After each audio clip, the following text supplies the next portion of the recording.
good evening, everybody. And I've been asked to talk about entrepreneurship. And as I said earlier, I'll focus on entrepreneurship as it impacts India. And it will be very brief. It will be within 35 minutes. So sometimes I'll be quite fast because otherwise I'll not be able to conclude whatever I wanted to share with you. Now, first of all, let us understand that there are entrepreneurs and entrepreneurs. You can have innovative entrepreneurs who start their own areas of business, new things, altogether new things. And there can be imitative entrepreneurs who follow the innovative entrepreneurs. And there can be Fabians, as we call them, who are cautiously persistent, not very innovative, nor are very clearly imitative, but they are very slow in starting their business and carrying on their business. And there are another kind of entrepreneurs whom we call drones. Drones means they are very lazy and indolent. Whatever the type of entrepreneurs, all of them, according to our study, we find that all of them can impact an economy like India in three major ways. And I said economy like India because the other economies, like the country where Dipesh Rajiv is located, which is United Arab Emirates, it can be countries, etc. Now, these countries are impacted by entrepreneurship in three major ways. One is that it helps the country to grow in terms that in economics, we had studied that there are four wheels of growth, economic growth: land, labor, capital, and entrepreneurs.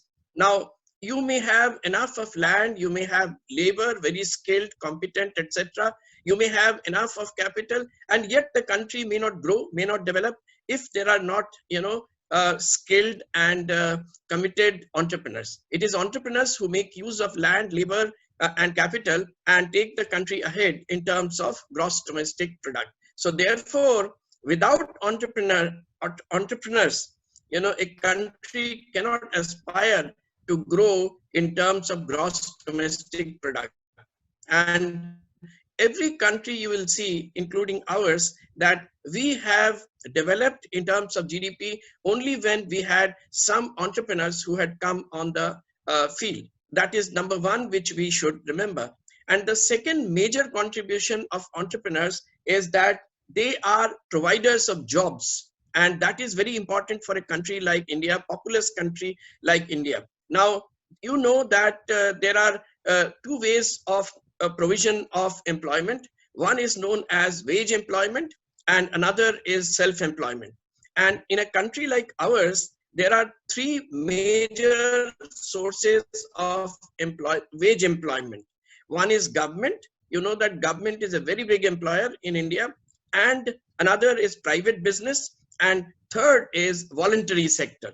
Now, after 2003, when we have introduced the Fiscal Responsibility and Budget Management Act, there are very many restrictions on the government spending.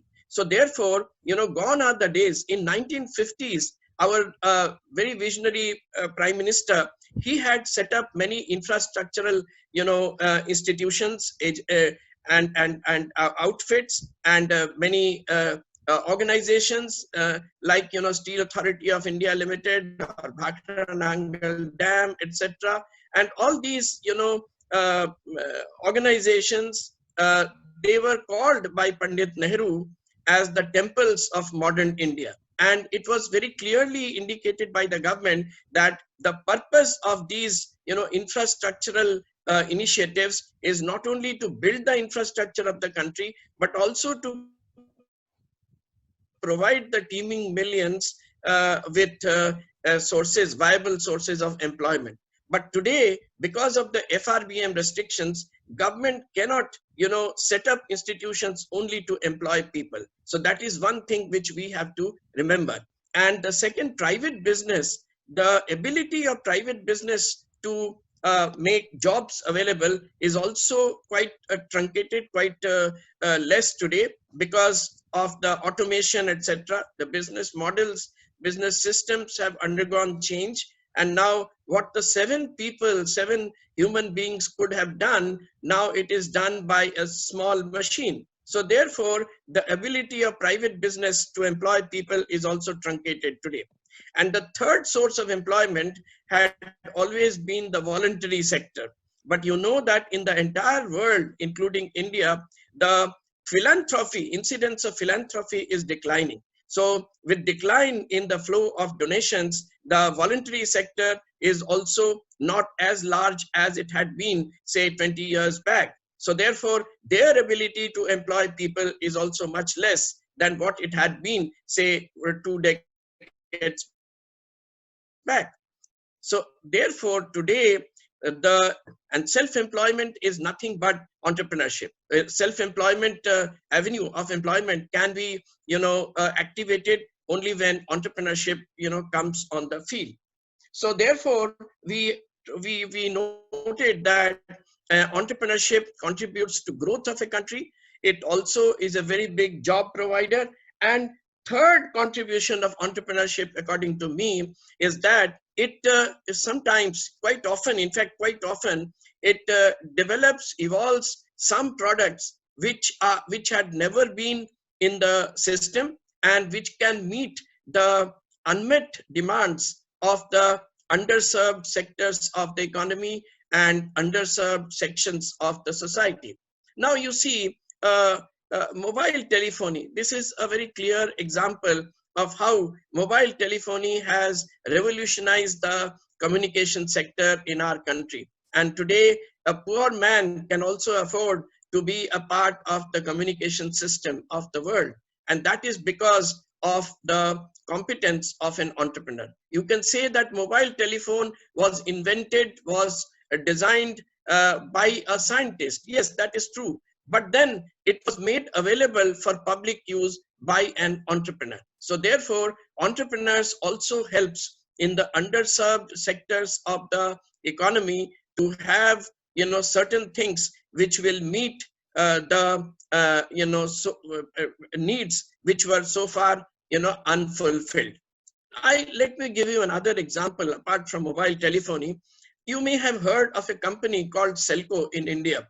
And this company was floated by a very ingenious engineer. And this gentleman, he had studied in India and then went abroad and came back to India. And he said that I will stay put in Karnataka, my home state, and I will try to do something for the underprivileged people there. And what he is doing, based on solar energy, he had evolved certain devices which would illuminate the houses of the people, and then these lanterns kind of things. And then he tried to sell these to the poor people, and he found that the poor people cannot afford to buy these, not so costly devices also. So therefore, the entrepreneur that he was, he connected these villagers with the regional rural banks operating in the respective areas of Karnataka.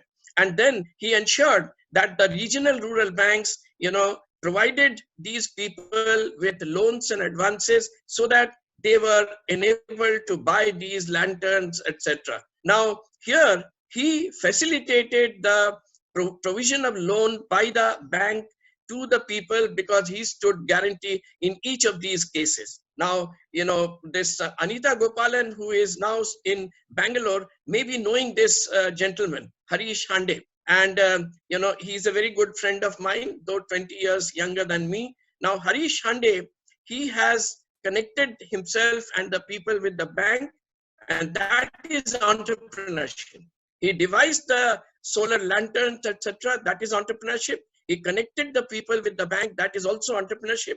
And thus, he helped the people to literally have, tamasoma jyotirgamaya. So this is social entrepreneurship. And this is one contribution of entrepreneurship which it can make for in the life of the underprivileged. So these are the three contributions of the entrepreneurship. Let me hasten to add here before I say anything else that don't mistake entrepreneurship with a charitable initiative.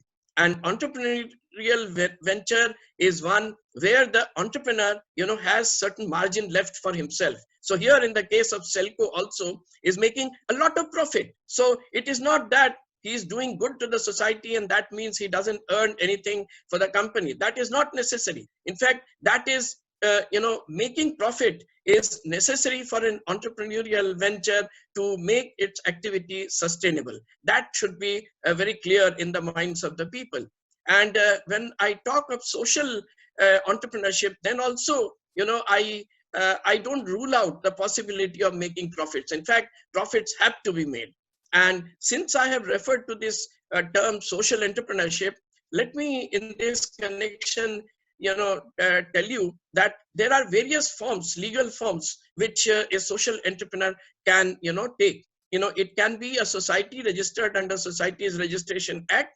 It can be a trust registered under Indian Trust Act, or it can be a company registered under Companies Act 2013, Section 8 of the Companies Act. Now, in all these cases, these organizations are known as not-for-profit organizations. However, let me make it clear that not-for-profit doesn't mean that these organizations cannot make profit. They can make profit, but the profits will not be shared with the stakeholders, with the shareholders, etc. So now this is social entrepreneurship. And you may call yourself a social entrepreneur, or you may not call it, but all entrepreneurs, what the name, they contribute to the social wheel, WEAL, social good. So that is the third contribution of entrepreneurship. And then I will very quickly say what are the attributes which a good entrepreneur should possess. And here I divide the attributes in two parts. One is inherent, traits, and another is skills. Inherent traits are those which one should have from his birth, and skills are those which can be acquired externally. Now, inherent traits, one is like, he should have a fire in the belly. Unless you have the fire in the belly, you cannot be an entrepreneur. And when I say fire in the belly, I really mean that one should be determined to start a business, to start an enterprise, come what may. And next is he must have some kind of an idea, entrepreneurial idea, however nebulous it may be. It gets fine-tuned over time, but one must have an idea. Without idea, a person cannot start a business and enterprise. And then, he should necessarily be very hardworking, multitasking, and one who wants to focus on a particular subject. He can be a very good researcher, he can be a very good professor, but he can hardly be a good entrepreneur. An entrepreneur has to be ready to accept multitasking as a part of his life. And honesty and integrity. When I talk about honesty and integrity, I have seen some of the parties, not here, but in other forums, in IIM Ahmedabad or XLRI or IRMA, wherever, I interacted with the students and talked about this. Some of them, smiled, some of them laughed in their sleeve, and because they thought that that is something which is very platitudinous, very, old men always talk about that, but perhaps that is not necessary. But let me very emphatically tell you that without honesty and integrity, an entrepreneur cannot make his entrepreneurial venture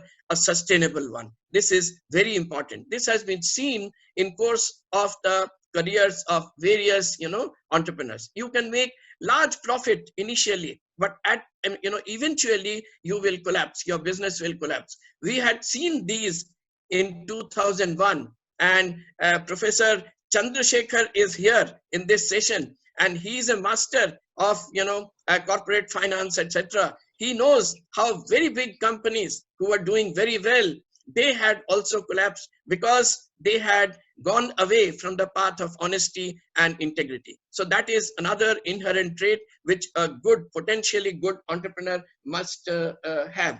and the risk-bearing attitude. This risk-bearing approach, without that, one cannot hope to be a very good entrepreneur. And here I always say that, you know, a good entrepreneur should take failures in his stride, and he should view entrepreneurial career as a war. And a war, as you all know, consists of not one battle, but quite a few battles. And a good soldier knows that he can win a battle here and lose a battle there. But a good soldier never gives up the determination to win the war.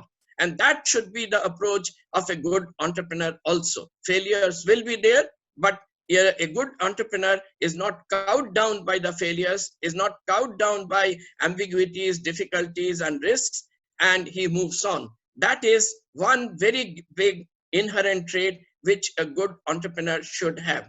And another trait which one should have to become a good entrepreneur is the ability to identify business opportunity from the given environment. I'll come to that a little later. Then first I will talk about the skills. I have talked about so many inherent traits, and this last trait which I had referred to, I'll come back to this a little later. Before that, I'll talk about certain skills which you may not have from birth, but which you need to have if you want to become a good entrepreneur, successful entrepreneurs. And these are skills which you have to acquire externally, like, you know, the skill on finance, and the skill on HR management, or say scaling up. Now, no entity can say that it is living, it is sustainable, unless it scales up, unless it grows. See, our GDP base is not very large. The GDP base of US is very large, and you know, we want to have a growth rate of say 10%, 12%, and so on. That is so normal for us.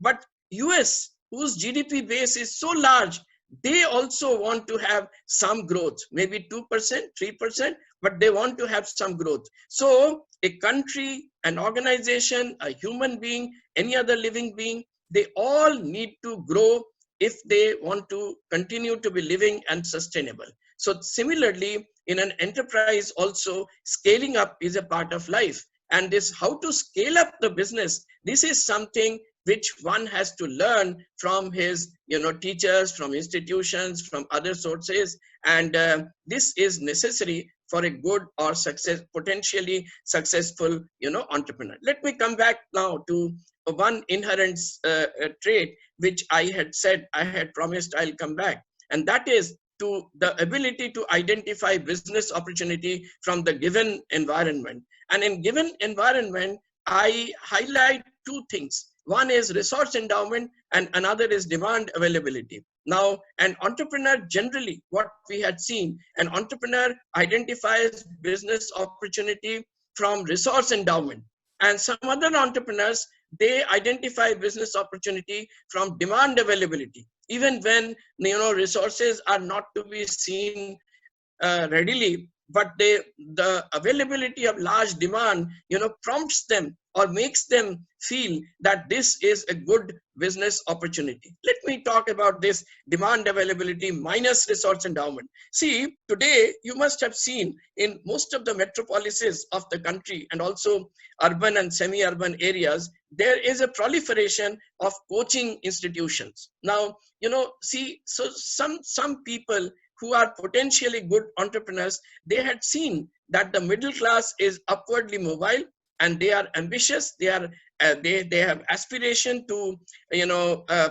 provide good education to their offspring. So therefore, you know, they felt that some kind of coaching support would be necessary. So that is the demand which a potential entrepreneur has seen, and so therefore he has started a coaching institution. This is also an entrepreneurial venture. And then, you know, he went on to find resources for that, good teachers, etc., good infrastructure, etc. So this is an example how a potentially good entrepreneur can start his business, can identify business opportunity from availability of demand. Now, resource endowment. There are examples galore. And let me share with you some examples from my own mentees, from my own, very good, students. Now, one boy from Jamshedpur, he had uh, gone around the country, and then he could have bagged a very good corporate job, but he said that I would opt out of campus placement and I will be an entrepreneur. And he decided to, he's a Jamshedpur boy, but he decided to work in the remote district of Barpeta in Assam, which is, very close to Bangladesh, on the borders of Bangladesh. Now, what is the business that he's doing there? He found that there are many arecanut trees here, and the leaves of the arecanut trees are not used by the owners of these trees. And there, if you go to Assam, you will find, and some other states also, you will find even a poor man would have 4 or 5 arecanut trees in his courtyard. Now, these leaves are not made, they are not used, these leaves, these are wasted. So now, this boy went around the villages and he told the people that don't waste your leaves, I will buy the leaves. Are you agreeable to sell these leaves to me? It was a boon. They thought that, they had never thought that this would provide them with some kind of earnings. Now, he collects the leaves and he makes dinnerware out of these leaves. And I had gone to his project, I had seen his project, and he makes dinnerware, he makes rice plates, water plates, and bowls out of these, arecanut, leaves. So here, he had found resource endowment as the source of business opportunity. And he didn't see demand immediately, because these utensils made of arecanut leaves, they are more robust than the sal leaf plates. However, the sal leaf plates are quite cheap, and these plates would be a little costlier. So who will buy these? There was no demand immediately. So now he highlighted the environment friendliness and social contribution of this kind of an initiative. And now he has created a market, very large market, where, in the developed countries, in Europe and in United States and so on, and also in the metropolises of India. And he is making a lot of money, but I still call him a very great social entrepreneur. Why? Because he has provided livelihood to so many poor people. He has not only those who are selling the leaves, but also those who are employed in his facilities, in his plants, small plants. 5-6 plants he has in Barpeta district. Elsewhere also he has sold the prototype, and these are being set up in Assam. I have gone to some other districts, I have seen these being set up there. So now this is an example of an entrepreneur who identifies business opportunity from resource endowment, and later he creates demand. And because without demand, an entrepreneurial venture will not be successful. That you can very well understand. Now, another example of one of my mentees, he found that there are many derelict tanks in and around of Jamshedpur, but precisely in 3 blocks. Chandrasekhar Saab would know. One is Patamda, another is Chandel, another is Ghagidi. These are the 3 blocks where he found that there are many derelict tanks. These tanks had been created by the erstwhile government of Bihar, when Jharkhand, the present Jharkhand, was a part of Bihar. And these were created with a good intention of promoting fishery. Now, these were used for some time for the purpose for which these were created. And after that, these were neglected, these became derelict. So now this boy, he went to the Directorate of Fisheries. They said that I will make use of these tanks. Will you be kind enough to hand over the use of these tanks to me? And then the government said, what would be the quid pro quo? I was a party to this entire, negotiations. And we said that, this quid pro quo would be that we would provide training to the women around these places who can take up fishery as their business activity. Now this is going on very well. So here the boy, the young gentleman, he had identified resource endowment, the derelict tanks, etc., as the as the source of business opportunity. And then thankfully for him, demand was also readily available. Unlike the Barpeta case, demand was available because, as you know, that most people in Jharkhand, like most people in Bengal, Odisha, Assam, and Kerala, etc., are fish eaters. So there is a lot of demand for fish, and the demand for fish, entire demand for fish, is not met by the local supply, and much of it comes from Andhra Pradesh and Telangana. So therefore, this business is going on, very, very, very well, and started with finding business opportunity in resource endowment, and then demand was also available, so the business is going on very well. Now, the point which I was trying to make here is that a potentially good entrepreneur should have the uncanny sense of identifying business opportunity from the given environment, and the given environment generally is demand availability or resource endowment, or certain circumstances which emerge.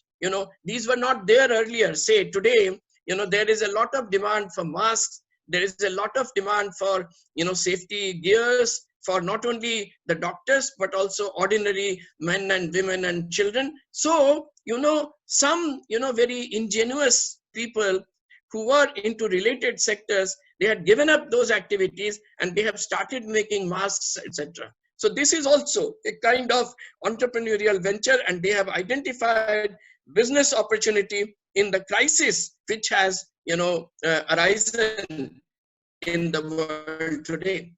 Now, having talked about the qualities which an entrepreneur should possess, the inherent traits, the skills, etc., etc., we can now talk about this one, some key strategy which an entrepreneur should adopt when he or she is in the stage of a startup. Now, I have identified 5 things which a startup should focus on. One is the market segment. This is very important. An entrepreneur must be sure as to what is the segment of the market which I want to target. And accordingly, the business model, the marketing strategy, and other things would be decided upon. And see, you must have heard of some punchlines in India. Dipesh Rajiv, you had been away from India for quite a few years, but you may have heard of this punchline nevertheless, and that is, say, Sasta nahi sabse acha. And since this session at this stage is not interactive, so you can't say, but otherwise you would have said, most of you would have said that this is Bangar Cement. Bangar Cement uses this punchline, Sasta nahi sabse acha. So you can make out what is the segment of the market which it wants to focus. What is this segment? Well, necessarily the elite sections, the richer sections, who are not bothered about the price, who are bothered about quality. So sasta nahi sabse acha. But simultaneously, there is another company in India which uses the punchline as mehenga nahi, dikhta mehenga hai. It is not expensive, but it looks like expensive. Or then he uses the punchline, kam kharcha, full charcha. You can spend less, but people will talk about this. People will praise this. Now, this is Asian Paints. Now, the kind of paints, the product for which this punchline is used by the company is obviously targeted at those sections of the people who are upwardly mobile, but who at the moment do not have deep pocket.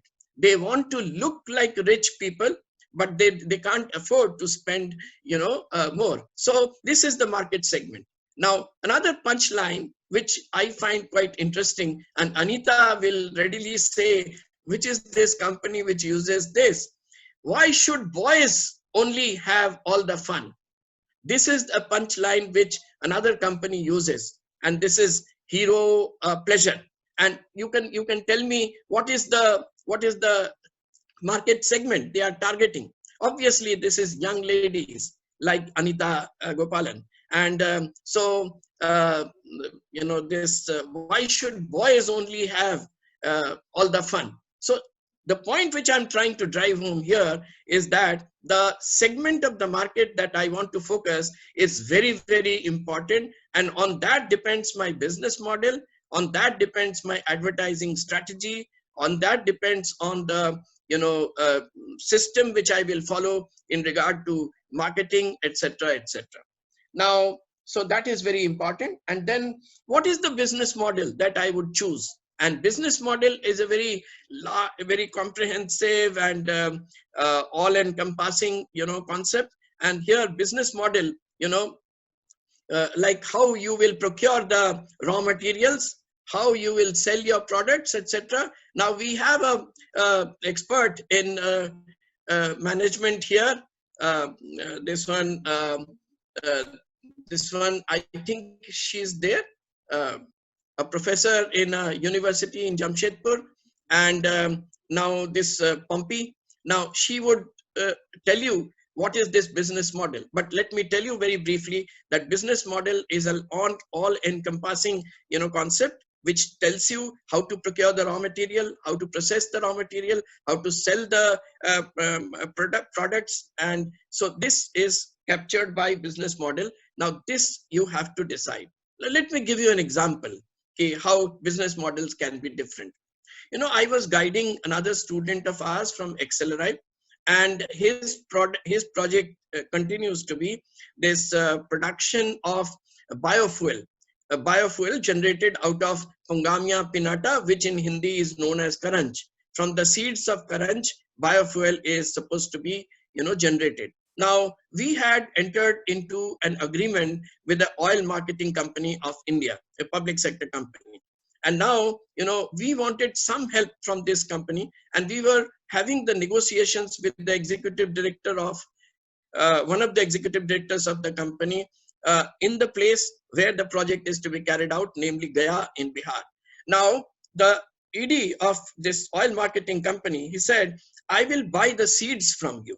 And we said that we don't want to sell the seeds to you. We want to sell the final products to you. So this is business model. The selling the business seeds would have been one kind of business model, and our saying that we will not sell seeds, we'll sell the final, oil, that is another kind of business model. It depends on what kind of business model we want to do, what is our objective. Now, if we sell the oil, our profit margin would be higher. Had we agreed to sell the seeds, our profit margin would have been less. But however, we would have been freed of many hassles. So it all depends on what is your, what you can accept, what you can digest, how much you can go in for, say, going through the production process, etc. So business model, it refers to all these. And then how big is the market segment you have decided, but what is the size of this segment, that you have to be sure of. Depending on the size of the market, your marketing strategy will vary. For instance, another mentee of mine, he is into the production and trading of certain things which are in common use by the Indians in India and Indians abroad, and he is targeting all these people as his market segment. So because so his market is very large, so what he is doing, he sells the products not only through physical outlets, but also online. And he uses all kinds of franchise system to sell the product, because the market is very large. He uses what is known as COCO, COFO, FOFO, etc. Company owned and company operated units from where the products would be sold, company owned and franchisee operated, and then franchisee owned and franchisee operated, FOFO. So all these are used. Why all these are used by this company, and why both physical and online are resorted to? Because the market size is very large. So it depends on the market size. So you have to be sure when you are starting up your business, you have to know what is your segment of the market. You have to know what is your business model, and you have also to know what is the size of the market which you want to capture. And then know is um,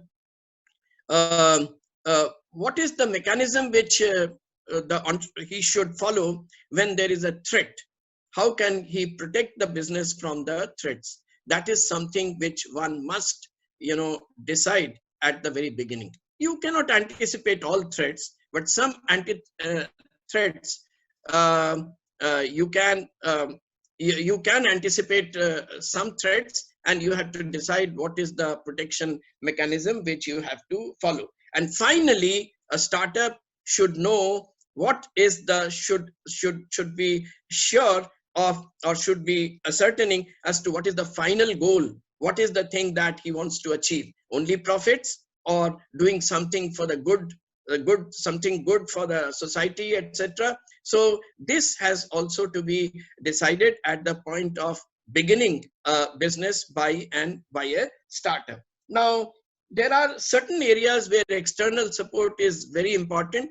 In fact, I said this in Ethiopia also when I had gone there recently, that and I had asked the organizers to invite the government officials, etc., also in my session, because I wanted to tell them what are the things which are expected to be made available by the government in order that entrepreneurship can be promoted without hassles and with success. Now, many things like, access to finance. Access to finance is a very big issue in India, and so the policymakers have to, indicate as to what is the mechanism through which the entrepreneurs can access finance without, hassles.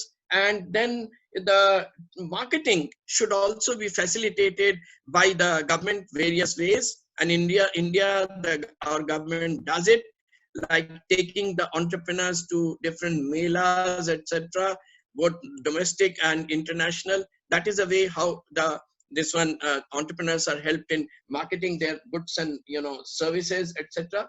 And social recognition. I will end here. Social recognition is another external support which is key to the successful, uh, development of entrepreneurship in the country. One student of mine, very good, ingenious, and very entrepreneurial. He wanted to start a business along with three of his, classmates. But finally, he wriggled out, and he told me that he is opting out of the business proposal because his father says that he wants to get him married.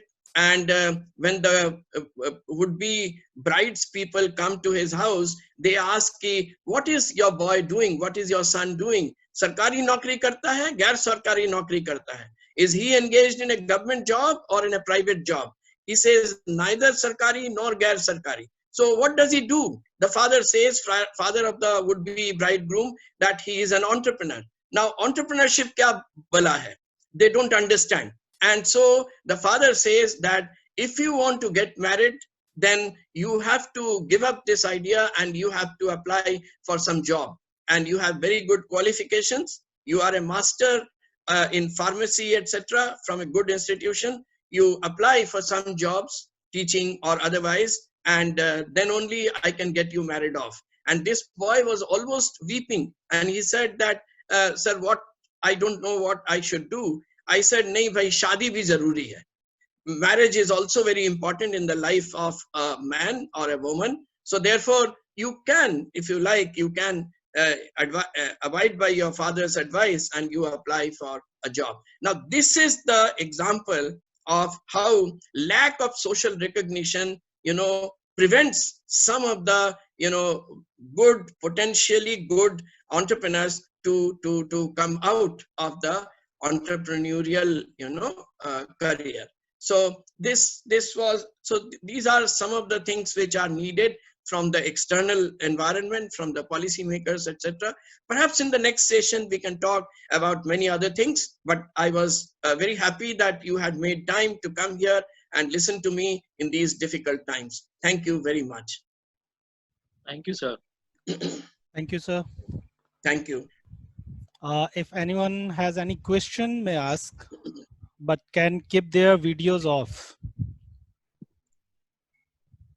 No, Rajiv, if I could see all of them at least once. Only the person who will ask the question. So we ठीक है, have a ठीक है, question from ठीक Dipesh है. Rajiv. Dipesh, you can Okay. switch on your video and can ask the question to sir.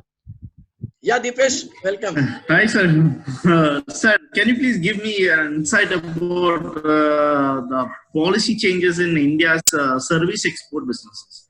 Because I understand that the foreign trade policy of 2015-2020, there is a lot of changes in India's approach to service businesses, specifically from non-export zones, like special economic zones. And can you please give me an insight about that? There are certain services which are discouraged to be, exported. There are certain services, and there are certain services which are, allowed by the government to be exported. For instance, education, for instance, health. These are services where, policymakers want to encourage the exports. Yeah, anyone else? Anal Jyoti Vasu. Yeah, Anal Jyoti.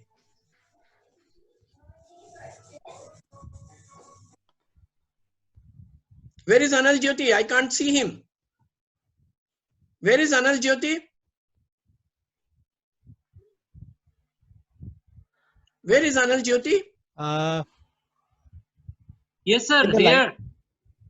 I can't see you, Anal. Yes, sir. Okay. Sir, can you hear me, sir? Yes, I can. Let me tell the other participants.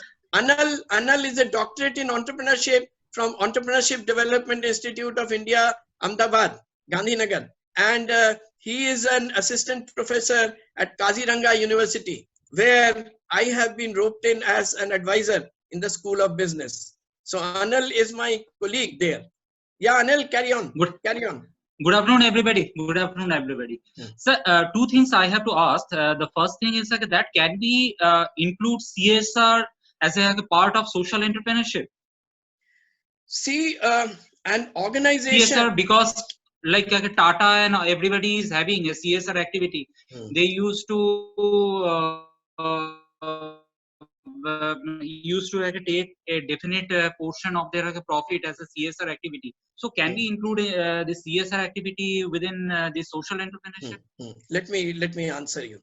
Now, yes. I will give you the answer, and you can later talk to Chandrasekhar Saab, who had been a very senior executive with quite a few Tata companies. And lastly, he was the financial director of Tata Tinplate.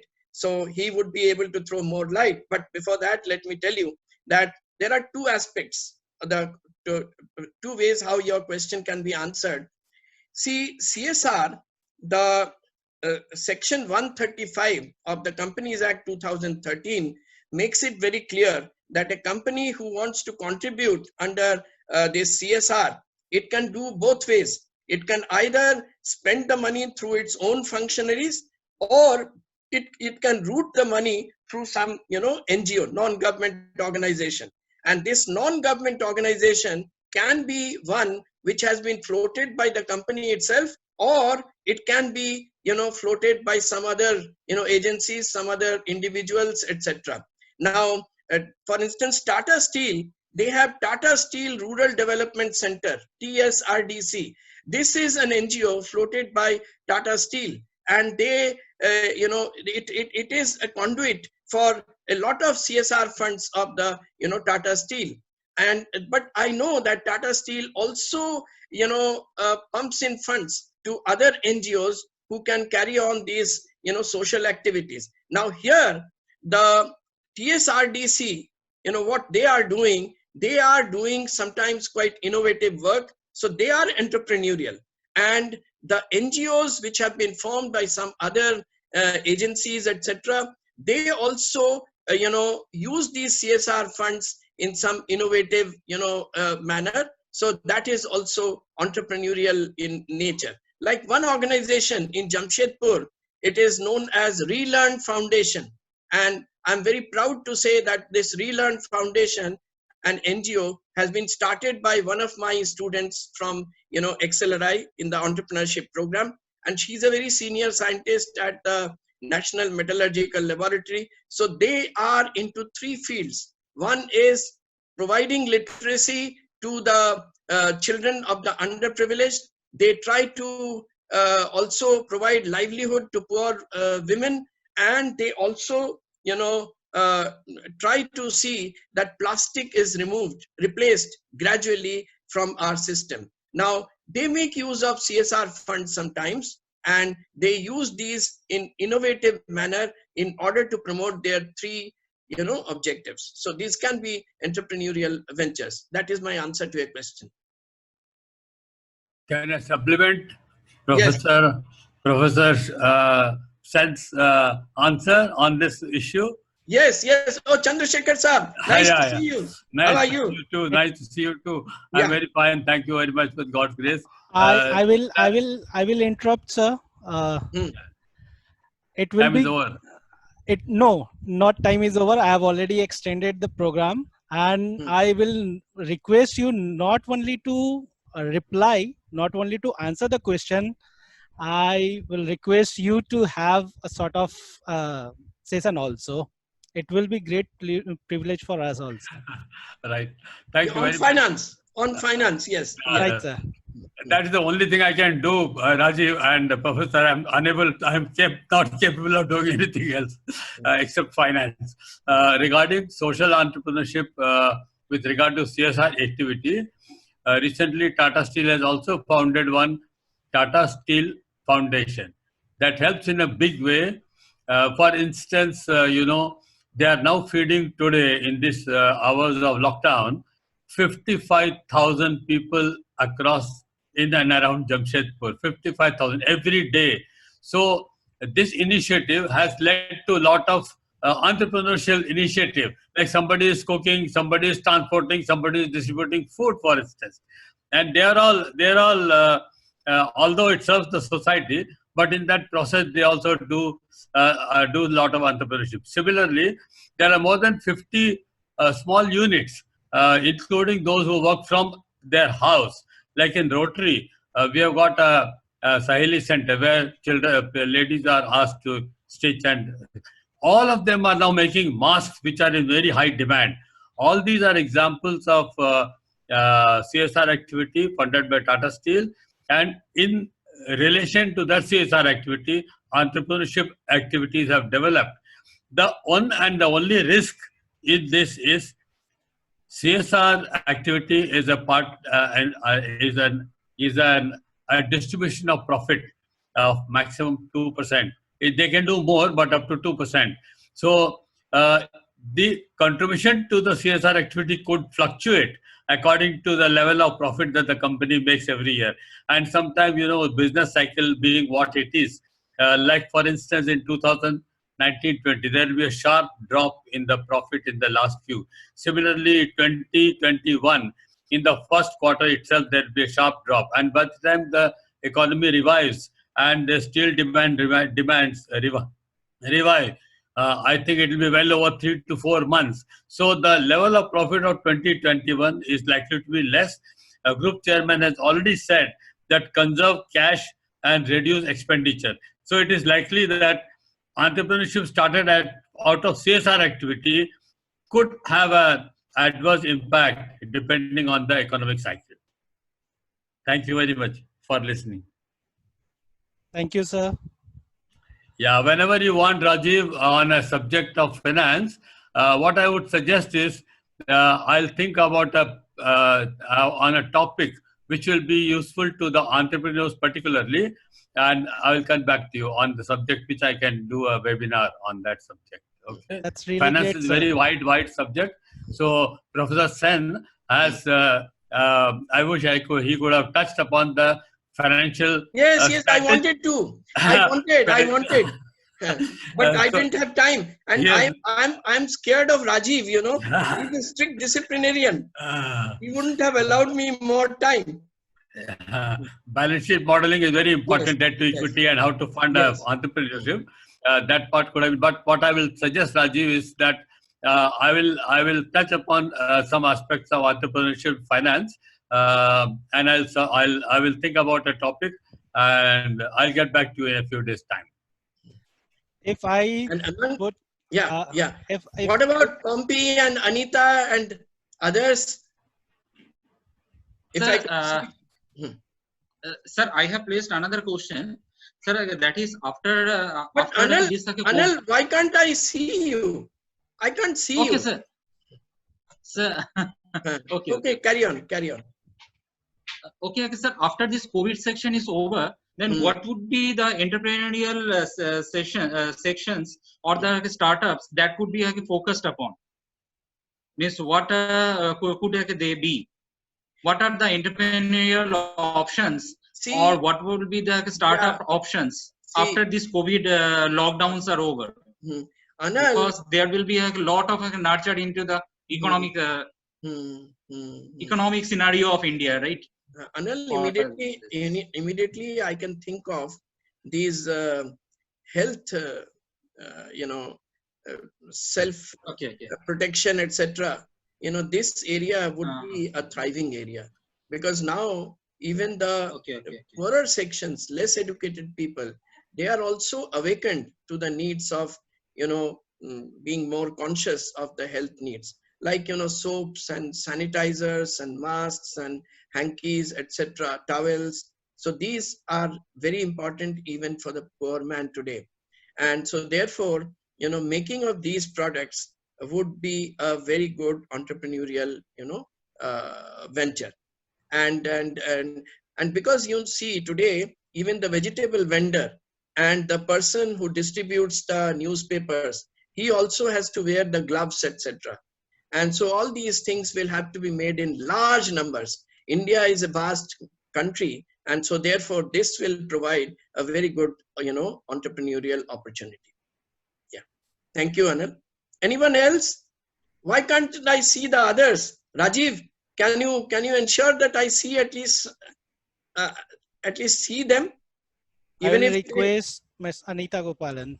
Anita?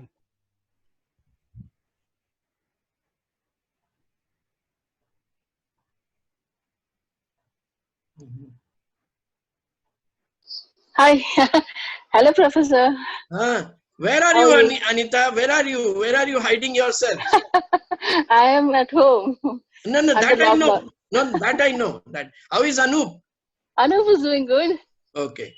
Yeah, he's the one who helped me with the Zoom, video. Okay. But I can't see you. That's why I said, where are you hiding yourself? I can't see you. Okay. We wanted to focus only on you, sir. That's why. Okay. Why have unnecessary distractions? Okay. Take care. And where is Pompey, Rajiv? Where is Pompey?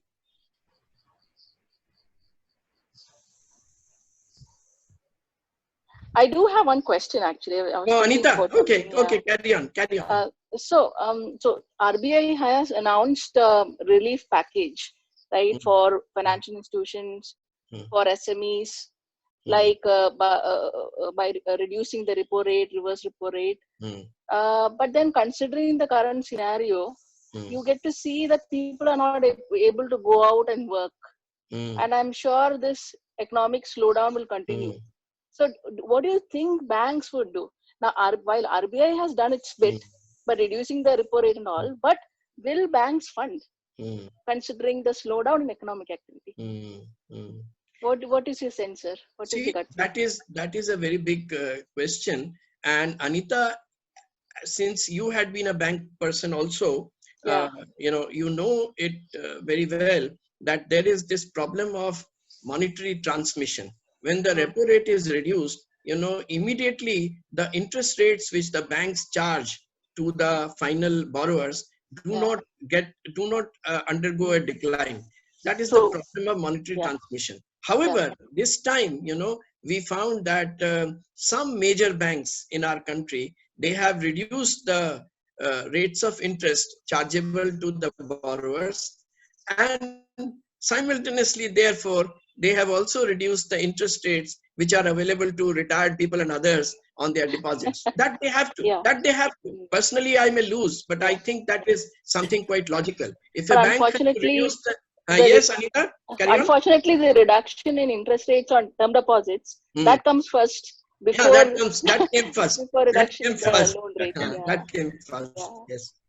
Yeah. So what do you think, sir? I mean, on one hand, from a banker's perspective, they may be quite reluctant to fund. But then, since RBI has in fact reduced their rates, so there should, I mean, shouldn't there be more float in the market in the form of lending? See, RBI has, generally RBI reduces the repo rate in order to ensure that funds are available in larger quantum. But this time simultaneously, they have also reduced the CRR, cash reserve ratio. And when the CRR is reduced, immediately there is, larger availability of funds with the banks. So I think that will enable the banks to lend in a little larger quantum. However, Anita, you must appreciate that in this present situation, even after the lockdown is lifted, there would be very few enterprises who would be in a position to use more money to carry on their business, because they have many of these activities are stalled fully today. So then they have to go back to the previous stage first, and then they can only think of enhancing the scale of their operations. Okay. Okay. Thank you, sir. Thank you. Sir, I have one question. Yes. Hello, I'm Saurabh from PRM 27. Sir. Saurabh, carry on. Sir, I was lucky I could see you. And PRM 27, you are Anita's friend then. Yeah. She's my batchmate. Yeah. And where are you? Now? I'm at Jabalpur, sir. Jabalpur. Acha. Okay. Sir, my question is, what impact do you see of this corona? I mean, COVID-19 issues on the entrepreneurial aspects, I mean, which have been recently started or would be started, both in terms of positive as well as negative. I mean, the opportunity or the negative aspects you can. See, positive. I will not repeat what I have said to Anil Jyoti. I had said that there are certain areas which were not given focus earlier by Indian businessmen. Now these will be given focus, and so more number of enterprises can come in these areas, namely the health gears, etc. Okay. Yeah. Yes, sir. And simultaneously, the enterprises who are into making of white goods and electronic items, etc.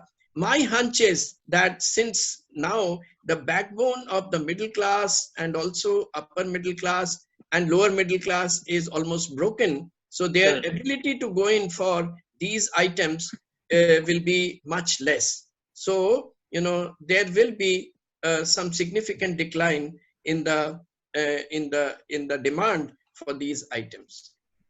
Okay, sir. Thank you. Rajiv? Next is Dr. Prabal Sen from Arkajan University. Yes. Where are you, Pompey?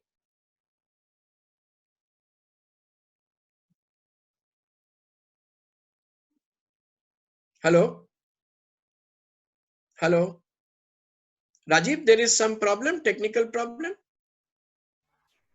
She is actually connected through her desktop and it doesn't have camera. She is on call now. Will be on audio. Yes, Pompey. Okay. Yes, sir. Pompey, welcome. Thank you, sir. It was nice hearing to you after a long time, sir. And just one thing, sir, I just wanted to ask, like, why do we call it social entrepreneurship? No, see, Pompey, let me make myself clear that any entrepreneur is not an entrepreneur if he doesn't make profit. Everyone has to make profit, and one has to distinguish between an entrepreneur and someone who starts or carries out a charitable, initiative. So entrepreneur must make profit, and entrepreneur can make huge profits also. Like I referred to Selco, it is making huge profits. Like I referred to the Barpeta case, the Tamil Plate Marketing Company, TPMC, they are also making profits, but we still call them social entrepreneur because they have benefited the society significantly. Now, so my definition of a social entrepreneur is not one which is a society or a trust or a company under this Section 8 of Companies Act 2013. It can be an ordinary company, normal company, and it can make profits. However, if it touches the lives of the underprivileged in a very significant manner, then I will call it a social entrepreneurial, venture. And we know that today, you are a professor of economics, so you teach it to the students that today even the big corporates, they are talking about triple bottom lines, not only profits but also touching the society, that is people, and also planet, that is environment. So if an entrepreneurial venture focuses more on people and planet, you can always call it a social entrepreneurial initiative. But I don't think that there is a very clear cut dividing line between a commercial enterprise and a social enterprise. Yes, sir. Thank you, sir. Thank you.